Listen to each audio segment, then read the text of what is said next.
this is a brand new idea that we brought to life here in the Bay Area for the first time. Plus, pigs kept in cages so small they can't even move. That's been banned here in California. How Congress could change everything. And building one of the world's most powerful supercomputers, we're getting a behind-the-scenes tour at an East Bay lab.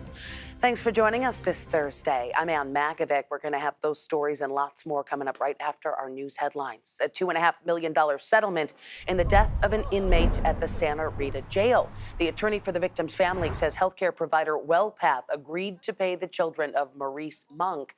They say Monk was denied the medicine he needed to treat his mental illness, and he was left to die in his cell in November 2021. Earlier, the family settled a wrongful death lawsuit with Alameda County for $7 million. We've reached out to WellPath for a response on this latest settlement. President Trump and the president of China spoke by phone today to try to ease trade tensions. The Trump administration says they talked for a half an hour and that things went well, and teams from both countries will meet at some place soon. I would say we have a deal, and we're going to just make sure that everybody understands what the deal is. The phone call was their first since both countries imposed new duties on each other's goods in February. President Trump says his new travel ban will take effect on Monday. That impacts foreign nationals from a dozen countries, mostly in the Middle East and Africa. The ban also partially restricts entry from 7 other countries. The Trump administration cites concerns about national security and Sunday's attack in Boulder, Colorado. The suspect in that case is an Egyptian national, but Egypt is not on the travel ban list. Israel says the bodies of 2 Israeli-American hostages have been recovered in southern Gaza. Judy Weinstein Haggai and Gadi Haggai were killed near their home during the October 7th attack by Hamas. Prime Minister Benjamin Netanyahu says their remains were returned to Israel. In Contra Costa County, a small brush fire broke out early this morning near the community of Rodeo. The so-called Pablo fire burned at least 5 acres near San Pablo Avenue. No homes were damaged and nobody was hurt. Now to our first alert weather. Today should be the final day of that air quality advisory we've been dealing with because of wildfires in Canada. And the good news is that the impact seems to be minimal. Meteorologist Zoe Mintz has a look at our forecast. It's going to be another beautiful day across the bay, although high temperatures this afternoon could be a degree or 2 cooler than yesterday. It's not going to be cold by any means, but we'll be in the mid to lower 80s across our inland East Bay communities instead of mid to upper 80s. Not cold again by any means, but it is going to be slightly more comfortable farther inland. Our coastal communities are going to be in the mid to lower 60s. Yesterday they were in the mid 60s. So again, it is very small changes each and every day with slightly windier conditions that are going to stick around, especially closer to the coast. So again, all things to keep our eyes on as we step out. This afternoon, temperature is going to stay within a degree or 2 of normal for this time of year. They might be, like I said, a degree or 2 cooler than yesterday, but still very seasonable for this time of year, with really not all too much to talk about when it comes to anything big changes. Like I said, within a degree or 2 each of every day of normal. And we're going to continue to see those winds today slightly gustier than they will be tomorrow. Might be gusting upwards of 30 to 35 miles an hour this afternoon. Tomorrow afternoon likely going to stay below 30 miles an hour throughout the day. You might see a few more of those marine layer and cloudier conditions sticking along our coastal communities, but that's typically what we see this time of year. It's not going to be anything too different from what we are used to, and that's great news for anybody that has any outdoor activities. There's really nothing to worry about. Low 80s each and every day, maybe mid 80s this upcoming weekend. All things to keep our eyes on. If you have any plans, you should be good to go. You just have to remember to grab the sunglasses. Don't forget to put on the sunscreen. All things that are typical for this time of year. If you're planning on heading out and about, you should be good to go. I hope you can enjoy some sunshine. Well, over the past few months, we have been seeing visible examples of the Trump administration's promised crackdown on immigration across the country and right here in the Bay Area. We've learned of multiple arrests at a San Francisco courthouse by Immigration and Customs Enforcement. That is according to City Supervisor Jackie Fielder. She says that ICE took at least 15 people into custody who showed up for court check-in appointments yesterday, one of them being a 3-year-old along with several other children. In San Jose, ICE activity behind a neighborhood grocery store had people on edge yesterday. Our chopper was overhead as ICE agents in unmarked vehicles gathered behind the Chavez supermarket near Blossom Hill Road. Witnesses say at least one person was detained. On Tuesday, 4 people were detained nearby. Eric Swanson, a local pastor, says ICE is detaining people who are taking legal steps to challenge their deportation. They talked to folks to have them come in just for a regular kind of checkup when nothing was really scheduled. And then when they got here, they took them. That's under false pretenses. That's ridiculous. It's unlawful, and I think it's abhorrent. We have reached out to ICE about the activity in San Jose. A spokesperson tells us that the people arrested had executable orders of removal by an immigration judge and were not complying. This statement from Mayor Matt Mahan saying they don't have details about the operation, but that San Jose police do not carry out federal immigration enforcement, and he called on the federal government to focus on people committing violent crimes. A man in Livermore was detained last week. His family says that it happened as he went into San Francisco for his scheduled immigration meeting. Now they're fighting to bring him home. Andrea Nakano was at a rally for Miguel Lopez last night. Bring back Miguel! Bring back Miguel! Bring back Miguel! It was an emotional rally as Miguel Lopez's daughter spoke to the crowd at Livermore Plaza. First of all, I want to thank everybody for being here for my dad. Holding back tears, this has been a difficult time for the family since ICE agents detained Lopez on May 27th. He's been reporting for 17 years, and he always comes home. Rosa Lopez has been married to Miguel since 2001. She says her husband is from Mexico City and has been in the U.S. for 27 years. For 17 of those years, he has been trying to get the proper documents to live in the U.S. legally. But his daughter says that process stalled after the court discovered a DUI conviction in his background check. Even with that on his record, Rosa and her children never imagined this would happen. They all expect for him to walk in the door, especially my grandbaby. She gets his pictures and she's like, "Papa loves me." I said, "Yes, Papa loves you, baby. He's working." I don't know how to explain things better to her. What is clear is the void Miguel's absence has left as he's held at a detention facility in McFarland. I miss everything about him. Stephanie Lopez says she does get to talk to her dad every night. He shows that he's okay, but I'm sure deep down inside he's heartbroken. He wants to be home with his family. I'm sure he's The family, though, has been able to show him how the Livermore community is coming together on his behalf, providing a glimmer of hope that he will be home soon. I tell him, we're going to do what we can, and I bring tears to his eyes. And I told him I'm not going to give up. Well, it's not new to see ICE agents working here in the Bay Area, but we spoke with Bill Hing. He's a professor of law and immigration studies at USF to tell us what's different now. I think what we're seeing is more presence. They are appearing at immigration courts, at state courts. They're going to workplaces, but usually they're not doing mass raids. They're going there with a specific person in mind, but they're doing that much more openly and much more boldly. Hing went on to say that people who are taken into ICE custody these days are being shipped off to ICE detention centers, usually out of the Bay Area, some to Southern California or even Louisiana.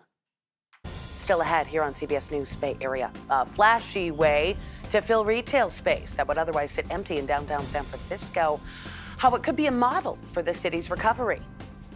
The narrative isn't out yet that San Francisco is back. It's vibrant. There are communities churning out their next version of what San Francisco will be. Plus, people living in an East Bay homeless encampment say they were blindsided by bulldozers. And they were like, you need to get out, you have 20 minutes to leave. The battle over an encampment that the city has been a problem for years. And the Valkyries on the road again, seeking out a win. We are going to introduce you to the French star who has hit the ground running with the team. In the Bay Area, a new WNBA franchise is taking flight. Catch this first-in-a-lifetime inaugural season as the Golden State Valkyries play live on KPIX and Pix Plus.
Wednesday, we are so close to the weekend, and it's been an absolutely gorgeous first full week of the month of June, and very similar conditions are going to stick around for the rest of the week and into this upcoming weekend. Temperatures this weekend might warm up a degree or two compared to what we're seeing today. We'll be in the mid to upper 80s for our inland locations and mid to upper 70s for areas around the bay. Coastal communities still going to be sitting in the mid 60s, but overall, typical June conditions, early morning fog giving way to afternoon sunshine every day.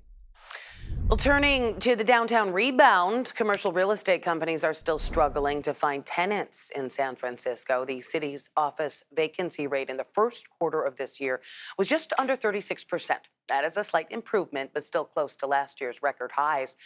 It's clearly not enough to simply offer a standard storefront lease. Kenny Choi shows us how some creative minds are finding new ways to reinvent retail and the downtown core.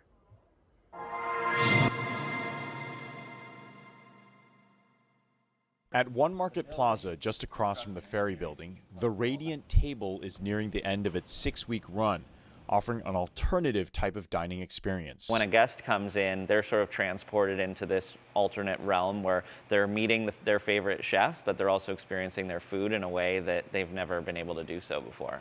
Sam Minkoff is founder of SC Productions.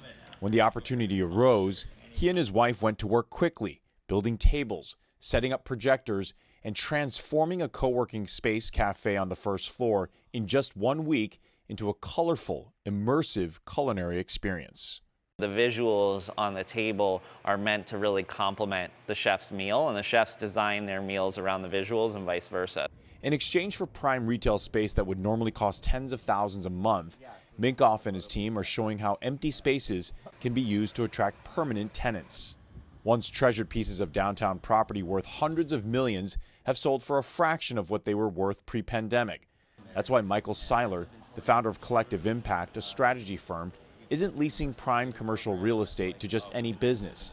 He's looking for visionaries, artists, and entrepreneurs who can offer a different kind of product. If you can empower those arts, culture, and community leaders to activate the empty retail space, you immediately give them what they need to flourish, to grow, to get more people together, to grow opportunities for community and commerce, and that's what building owners want. It's offerings like this, pop-up vendors, art galleries with wine and clay-making classes, and expos during SF Climate Week, for example, that Seiler sees as a way to create a hub for community and commerce. The narrative isn't out yet that San Francisco is back. It's vibrant. There are communities churning out their next version of what San Francisco will be. It's a vision of the future that inspires creators and entrepreneurs like Minkoff. Our business specializes in different food and beverage festivals and concepts, but this is a brand new idea that we brought to life here in the Bay Area for the first time.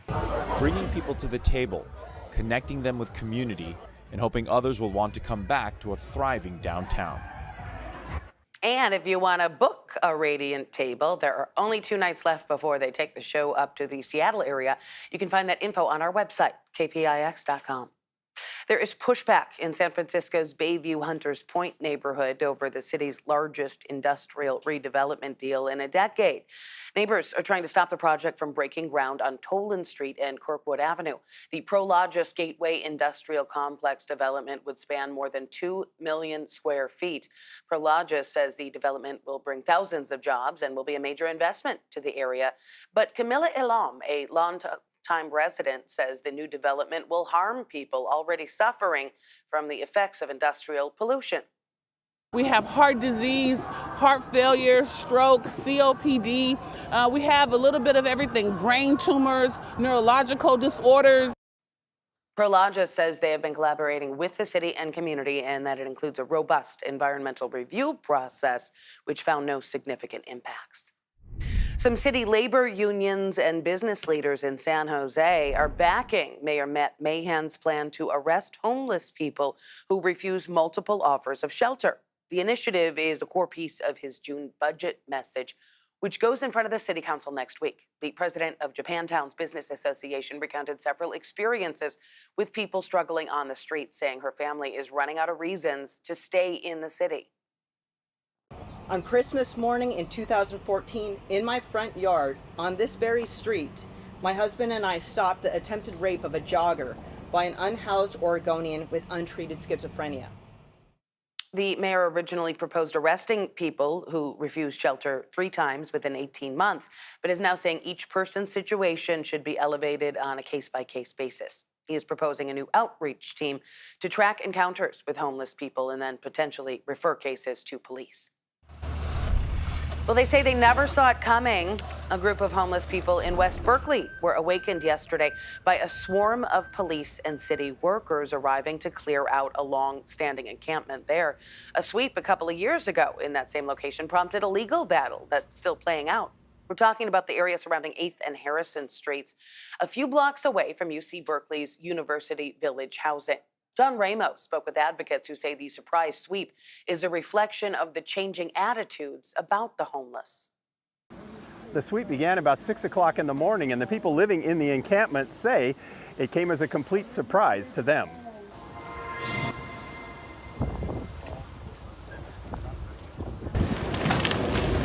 We got no notice. There was no paper notice that we got. There was like dozens of police. Like, they were all shaking people's tents, shaking the fences, and they were like, you need to get out. You have 20 minutes to leave.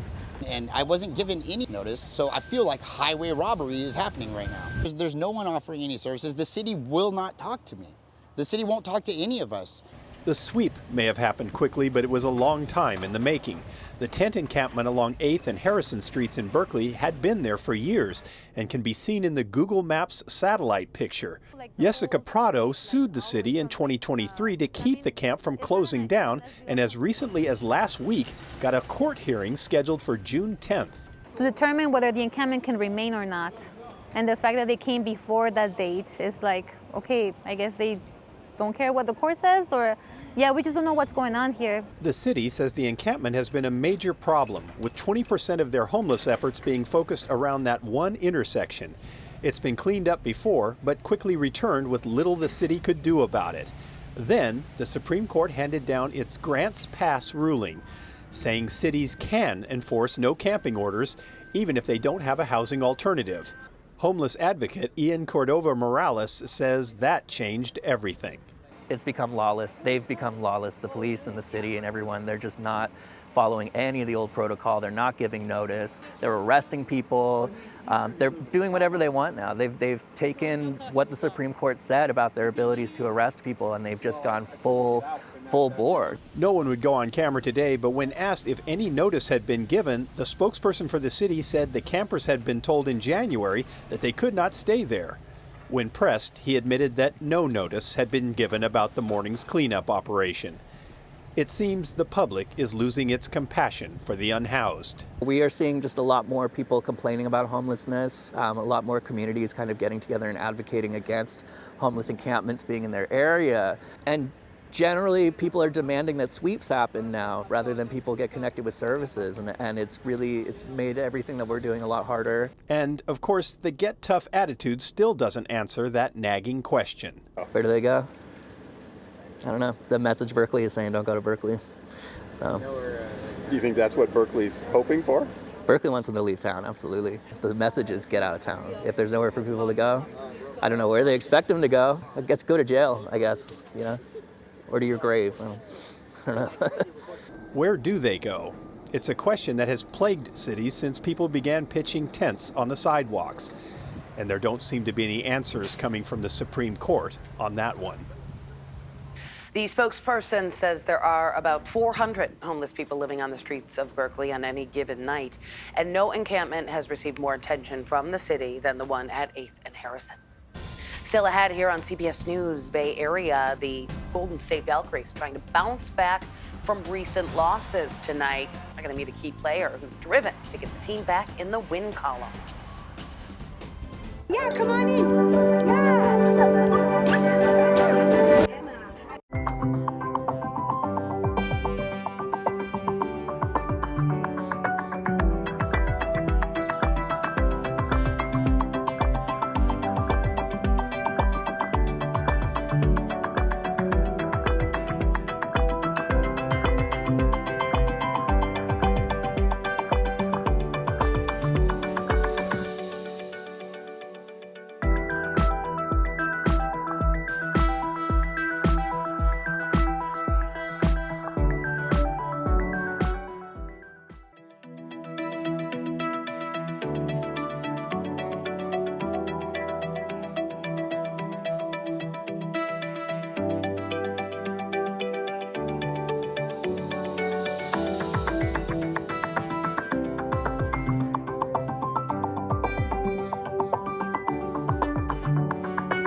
today are going to be very comfortable, similar to what we saw yesterday, but along the areas of the Golden Gate where we are expecting those slightly windier conditions, those temperatures are going to be slightly cooler. You can actually see those cooler temperatures just by looking at those lighter color in yellow.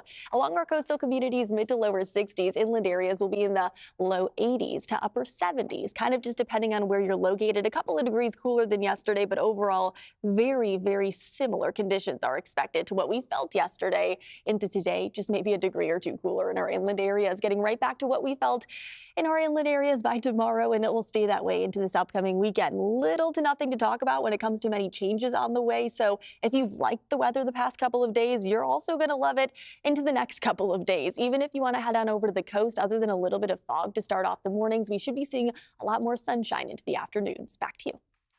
Well, the Golden State Valkyries back on the court in Phoenix facing the Mercury tonight. And of course, you can watch that game on our sister station, Pix Plus. The team trying to snap back from that 3-game losing streak with the help of a player from overseas. As our Vern Glenn shows us, it is all business. It was a big hit to my pride. And no, honestly, I'm not kidding. Like, to get beat like that, it's hard. Janelle Salaun didn't come over to the W for moral victories. Salaun fakes the pass, steps into a long 2, and got it. I like that. The French star posted her first double-double in last Thursday's loss to the Liberty. Are you able to take any consolation, your first career double-double?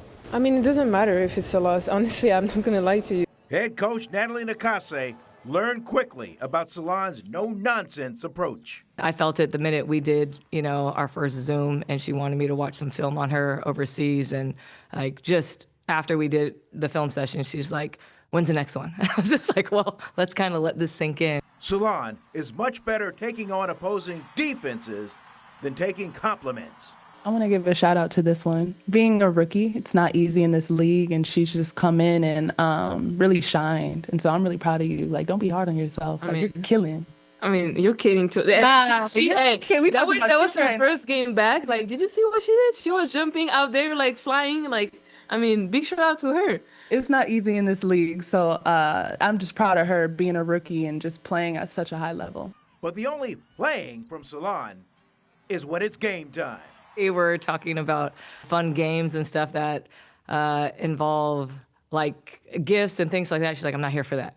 She goes, "I'm here to hoop." She's like, "I won't do the half-court shot. That's not what I'm here for. I'm here to win." And I'm like, that's my type of player, because it's taking money out of my pocket. So I'm like, that's my type of player. All right, once again, you can catch the Valkyries back in action tonight on our sister station, Pix Plus 44, Cable 12. Our coverage starts at 6:30. Coming up in our next half hour here on CBS News Bay Area, a major threat to California's attempt to make sure pigs sold for meat will be humanely raised. I figure, these animals are giving us so much, might as well give them as good a life as they can. We talked to farmers about why they support restrictions on their operations and why those restrictions are now in jeopardy. Plus, Berkeley coming home to the newest supercomputer to power artificial intelligence. We're going to meet the Nobel Prize professor the computer will be named after. I can't wait to see what Doudna is going to calculate. How it is also being built with the help of a Bay Area chip maker.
You're streaming CBS News Bay Area. Thanks for staying with us. I'm Ann Makovic, and here's another look at our news headlines. A $2.5 million settlement in the death of an inmate at the Santa Rita jail. The attorney for the victim's family says healthcare provider WellPath agreed to pay the children of Maurice Monk.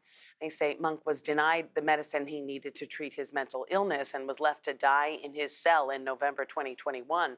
Earlier, the family settled a wrongful death lawsuit with Alameda County for $7 million. We've reached out to WellPath for a response on this latest settlement. President Trump and the president of China spoke by phone today to try to ease trade tensions. The Trump administration says they talked for about an hour and a half rather, and that things went well. Teams from both countries planning to meet soon. It is their first call since both countries imposed new duties on each other's goods in February. And in Contra Costa County, a small brush fire broke out early this morning near the community of Rodeo. It's called the Pablo Fire. It burned at least 5 acres near San Pablo Avenue. No homes were damaged and nobody was hurt. Time to get another check on our first alert forecast this Thursday. Here is meteorologist Zoe Mintz.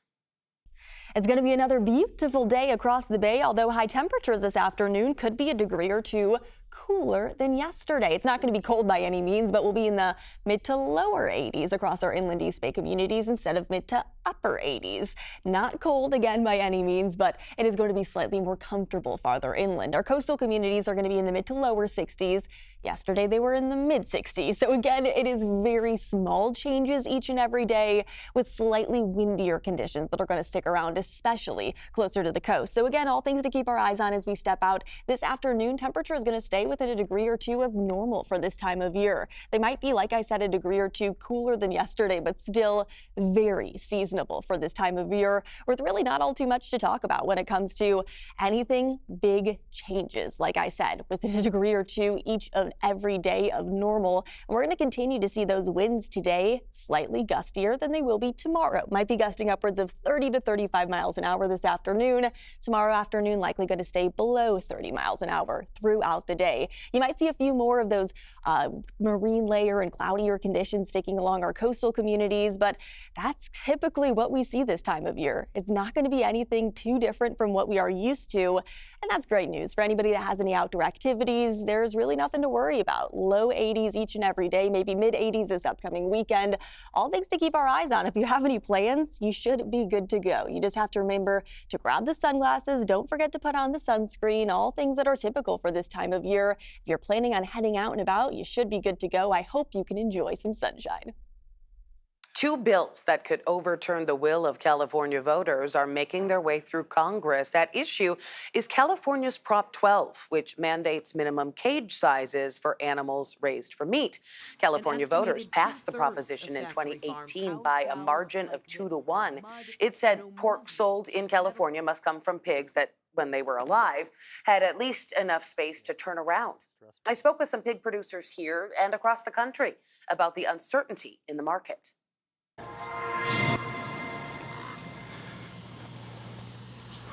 On a quiet day in Windsor, the sows and boars on this little farm soak in the sunshine and the mud. I figure, these animals are giving us so much, might as well give them as good a life as they can. Jeffrey Kent has been raising pigs for as long as he can remember, and for the 100 or so now on his farm, it's a life of free range. It creates a much more natural life and creates a much happier pig, which in the end creates a much better product. When California voters passed Prop 12 in 2018, it reaffirmed what he already knew. Oh, yeah. A recent survey from the nonprofit World Animal Protection found that 80% of consumers felt concerned when they learned about the treatment of factory-farmed pigs. They can't move. They can't be a real animal. An estimated 2/3 of factory farms house sows like this. No mud, no movement, just metal crates where they're artificially inseminated and standing over their own waste. This is video from animal rights group Animal Equality of conditions in a factory farm in Kansas. Under Prop 12, meat from these conditions is banned in California, but now new federal bills could wipe that away, allowing meat from crated animals to be sold here again as long as they're raised elsewhere. Lawmakers that represent the highest pig-producing states are pushing for the law, like Roger Marshall, who sent us a statement saying Midwest farmers and ranchers who produce our nation's food supply should not be hamstrung by coastal activist agendas that dictate production standards from hundreds of miles away. But some pig farmers, like Brent Hershey in Pennsylvania, already changed his operations to comply with California's rules. As that all evolved, I started to see that we can't defend this. Now he's left wondering where his business stands. Because we've changed and spent capital to satisfy those markets. And we would say that that's very disruptive then, as you've done that, to then eliminate it or rip it out. Back in California, Kent always went beyond what the law required anyway. To be honest, I don't think I actually compete with them at all, because the customers that I have aren't interested in buying that kind of meat. And on the day of our visit, a surprise in the back of the field, a new litter born the day before. You can hear the snorting back and forth. Yeah, it's pretty great to see the community and the mothering instincts that they have. These babies, too, will eventually end up slaughtered when Jeffrey deems the time is right. But during their time growing up here, they're guaranteed the simple things in life: water, mud, and a little room to roam. We reached out to the National Pork Producers Council, the American Farm Bureau, and the Iowa Pork Producers Council, all of whom have opposed Prop 12. They all support the newly proposed laws, but nobody wanted to go on camera to discuss it. We also got a statement from California Senator Adam Schiff, who strongly supports Prop 12. He says any attempt to overturn the law will face strong opposition and that Congress should respect the decision of California voters. Well, for the first time in 2 years, California is allowing recreational fishermen to catch ocean salmon, but only for 2 days. Fish and Wildlife officials are allowing anglers to catch Chinook salmon this weekend, June 7th and 8th, with a limit of 2 salmon caught per person per day. There's also a statewide guideline of 7,000 salmon, but officials say if that harvest number is not reached this weekend, they will reopen it again in July and August. In the global race to innovate artificial intelligence, the Lawrence Berkeley National Laboratory is teaming up with Bay Area chip maker NVIDIA and the Department of Energy to build a new ultra-fast, energy-efficient supercomputer. Our Ryan Yamamoto got a look inside the Berkeley lab, where their current computer is already helping 11,000 scientists around the world with research, discovery, and innovation that will soon become even more accelerated. When Jonathan Carter takes a stroll between the giant mainframes inside the Lawrence Berkeley National Laboratory, it's an amazing place. Even he is still amazed about where he has worked for the past 30 years. Every morning I get up, I wonder what interesting things we'll be doing today, what science will be discovered. Those discoveries courtesy of Perlmutter, the 19th fastest supercomputer in the world, part of the National Energy Research Supercomputing Center, known as NERSC. So NERSC is available for anyone who is researching a scientific problem that is related to the Department of Energy's mission. Missions that include creating nuclear fusion simulations, biological research, climate projections, or even mapping the universe, which takes a vast amount of computing power. So imagine you have a really souped-up laptop or a gamer PC. And imagine you could put 10,000 of them together and wire them together very tightly so that any one program that you were running could execute on all those 10,000 CPUs at the same time. And now an even faster supercomputer is under construction. Last week, Energy Secretary Chris Wright and NVIDIA's Jensen Huang were at the Berkeley lab to make the announcement. We're going to take a giant step up in several areas. In high-performance computing for scientific computing, but also artificial intelligence, as well as quantum classical computing. The computer will be called Doudna, named after UC Berkeley professor Jennifer Doudna. I can't wait to see what Doudna is going to calculate. In 2020, she won the Nobel Prize for the development of CRISPR, and gene editing technology. For me, it really signifies the coming together of computing and biology.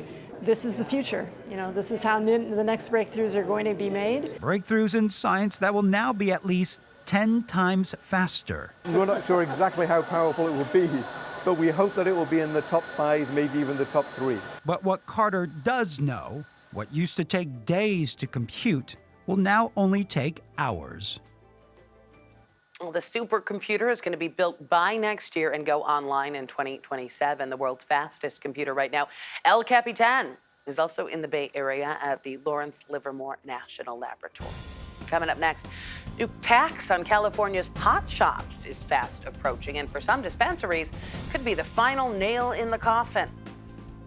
What we've seen in California over the last few years is a drop in sales and a drop of customers as they move to the illicit market.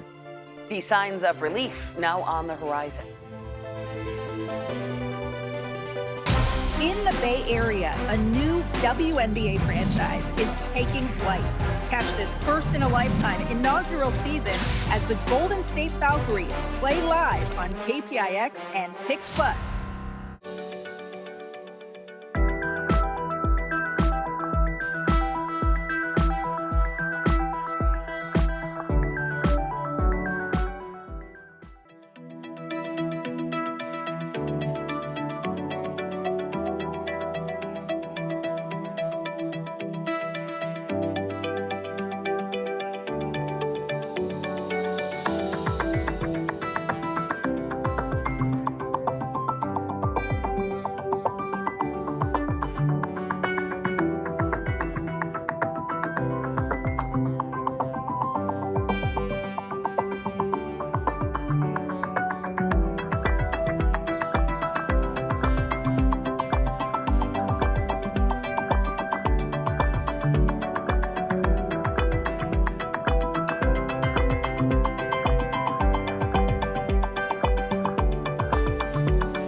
So close to the weekend, and it's been an absolutely gorgeous first full week of the month of June, and very similar conditions are going to stick around for the rest of the week and into this upcoming weekend. Temperatures this weekend might warm up a degree or two compared to what we're seeing today. We'll be in the mid to upper 80s for our inland locations and mid to upper 70s for areas around the bay. Coastal communities still going to be sitting in the mid 60s, but overall typical June conditions, early morning fog giving way to afternoon sunshine every day. California's more than 3,600 pot dispensaries remain hopeful after the state assembly unanimously voted to hold off on a new tax that was set to go into effect next month. That measure now moves to the state Senate. Dispensary owners tell our Kevin Coe the extra costs could mean the death of their business. Proud of something that we built here locally in San Francisco. And it's the threat of it being ripped away is pretty real. Duncan Lai is the owner of California Street Cannabis Company, which has 3 dispensaries across San Francisco. These days, he's spending most of his time crunching the numbers as a new cannabis tax hike looms. The concern is, how many people do we start to lose? And at what point can we know, does it no longer become viable to be in business? On July 1st, the state cannabis excise tax will increase from 15 to 19%. The excise tax is one of 3 taxes required on every cannabis purchase in California. Not to mention, it is a tax on a tax.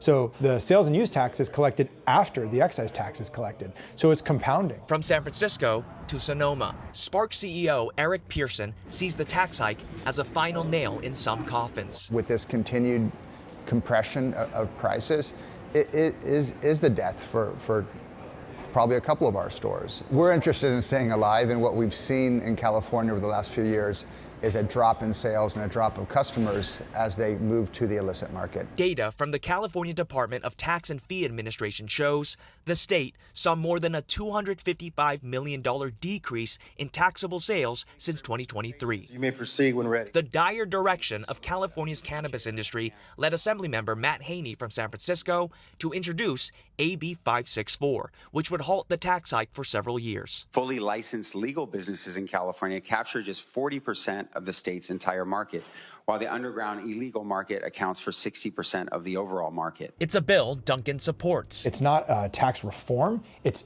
literally just freezing it at the already excessive rate that it's at. A move, he argues, would buy time for the state to find a viable path forward. And so what could California do is it could step up and support its local industry. There's a death by 1,000 cuts, and taxes are the biggest gash for sure. Cannabis tax revenue is used to support local services, including public transit, school funding, and social services. Coming up, we are going to meet the community learning to protect themselves from what they say has become a growing environment of hate. We need to empower community to feel safe in our own spaces, but also to feel affirmed in their existence.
today are going to be very comfortable, similar to what we saw yesterday, but along the areas of the Golden Gate where we are expecting those slightly windier conditions, those temperatures are going to be slightly cooler. You can actually see those cooler temperatures just by looking at those lighter color in yellow.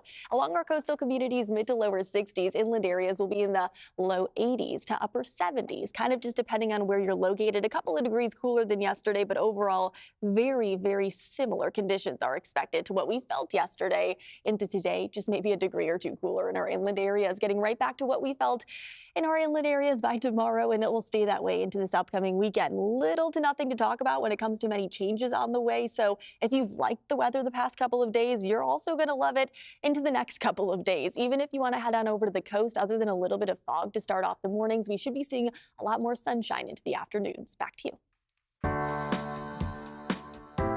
No matter what's going on around you, no matter how hard it gets. Well, June is Pride Month, and here at CBS News Bay Area, we are highlighting the triumphs as well as some of the struggles within the LGBTQ community. That includes escalating safety concerns. Local organizations are hosting self-defense classes specifically for trans and queer people. Our Kara St. Cyr shows us how these classes are helping people find their strength and sense of community. Okay. Wait, can you do it one more time? Sorry. Cal Lurchie is arming up and ready to fight back. Okay, so 1, 2, and then push away. Against an environment they say has become unsafe for people that are transgender. There's always been violence against trans people. I think it's so important to be able to know peaceful self-defense. I'm not going to be out here punching people in the face, but I still want to be able to safely de-escalate someone in case of a crisis situation. Eyes open. Slurs and name-calling are just the tip of the iceberg. Cal says they've been chased with knives and had glass objects thrown at them, just walking on the street. Moments where they felt defenseless. This is why we train. But not anymore. San Francisco's LGBTQ Center set up self-defense classes so people like Cal can defend themselves. There's a real dire need for not only our community to feel safe, but within the queer community, trans folks are most being attacked during this time period. And within the loss of trans lives as a result of violence, we don't just want to empower trans people, we want to empower all of our community to feel safe. A report from the California Justice Department shows that hate crimes dropped overall from 2022 to 2023, but crimes against LGBTQ members rose about 86%. We need to empower our community to feel safe in our own spaces, but also to feel affirmed in their existence. Do you want me to do like the 5 in the row and then we'll switch? Okay. This experience left Cal with a sense of strength, only reinforced by the community around them. Being in a room full of other people who also want to learn and want to know how to defend themselves in case of some sort of violence that may come up, that feels comforting in a way in spite of the scary things. They feel ready for a battle they'll hopefully never have to fight. Well, San Francisco Pride Month festivities will wrap up with the annual parade on Sunday, June 29th. The new Nintendo Switch 2 is here. The original hybrid game console came out 8 years ago. Many gamers are eager to get their hands on the latest edition. Check out the line outside of a Target store in Colma this morning. Jacob Hermoso tells us he's been a fan of Nintendo his whole life and that he's looking forward to playing with his friends. It's just something that we get to do together, and growing up, party games really became an important part of what we can do just as grown-ups. This is a look outside the new Nintendo store in San Francisco's Union Square. The store hosted a pre-celebration event for fans hours before the release of the Switch last night. And many of those fans lined up for hours, traveling from as far away as New Jersey. Nintendo says the next generation console is more powerful than its predecessor, has a larger screen, and comes with games like Mario Kart World. Nintendo predicts it's going to sell 15 million Switch 2 consoles by next spring. Price tag starting at around $450. Thanks for streaming CBS News Bay Area. I'm Ann Makovic. We're going to be right back with your First Alert forecast and another look at your top stories.